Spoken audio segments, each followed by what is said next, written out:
Imagine a world where the metal in your phone, the platinum in your car's engine, the rare materials packed into every microchip, none of it comes from a mine that scars a mountainside or displaces a community. It comes from space, from a rock that was never going to be used for anything else anyway. That's the actual pitch behind one of the strangest, most quietly dramatic races happening in the world right now. Not a race to the moon or to Mars. A race to be the first company in history to successfully mine an asteroid. And as of today, nobody has done it. Not once. A California startup called AstroForge, founded in 2022 by an engineer named Matt Gialich, is currently the closest anyone's gotten.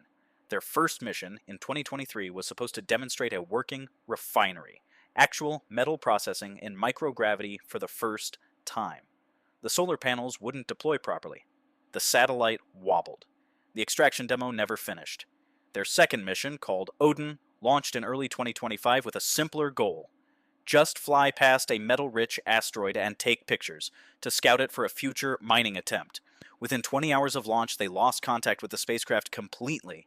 Most companies would have quietly folded at that point. Two of AstroForge's earlier competitors, well-funded startups called Planetary Resources and Deep Space Industries, actually did exactly that, shutting down before they ever got a single mission off the ground. AstroForge is still going. A third mission, aiming to be the first ever commercial spacecraft to actually rendezvous with something beyond Earth's own gravity well, is planned for later this year. They're not alone in the race either.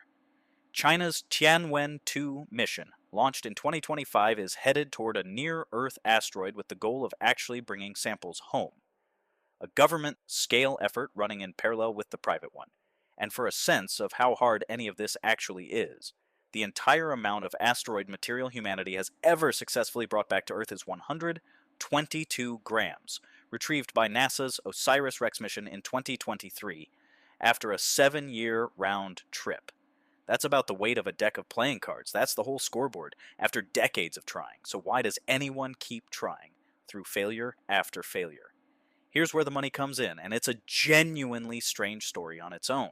Astrophysicist Neil deGrasse Tyson predicted back in 2015 that the world's first trillionaire would be whoever figures out how to mine an asteroid. And the headline numbers people cite to back that up are almost absurd. There's a particular asteroid called 16 Psyche, believed to be mostly solid iron and nickel, essentially the exposed metal core of a small failed planet.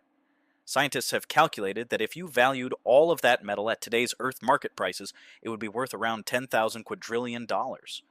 That's not a typo. 10,000 quadrillion, a number so large it dwarfs the entire combined economy of every country on Earth combined, many times over. But here's the honest complication, and it's the kind of thing that rarely makes it into the headline. That number only works if you imagine selling all that metal at today's prices.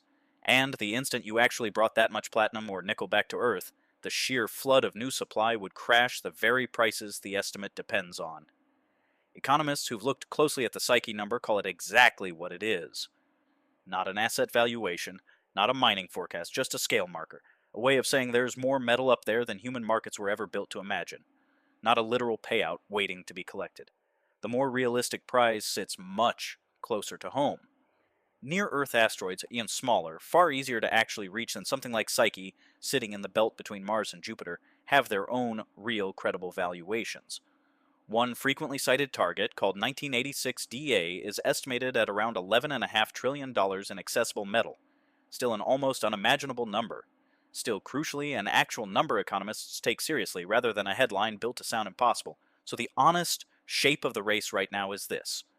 Real companies, real failures, a real government competitor, and a prize that's genuinely valuable even once you strip away the more absurd headline figures, but a finish line nobody's crossed yet on a track record that's mostly been solar panels that won't deploy and signals that go quiet a few hours after launch, which means somewhere right now a small team in California is building spacecraft number 3, knowing exactly how the first 2 attempts ended and going anyway. Nobody knows yet who actually gets there first. A scrappy startup, a national space program, or someone that hasn't announced anything yet, but for the first time in human history, that finish line is close enough that the answer might arrive within most of our lifetimes, not our grandchildren's. Somewhere out there, a 100-kilogram spacecraft is going to try again, and this time maybe it'll actually phone home.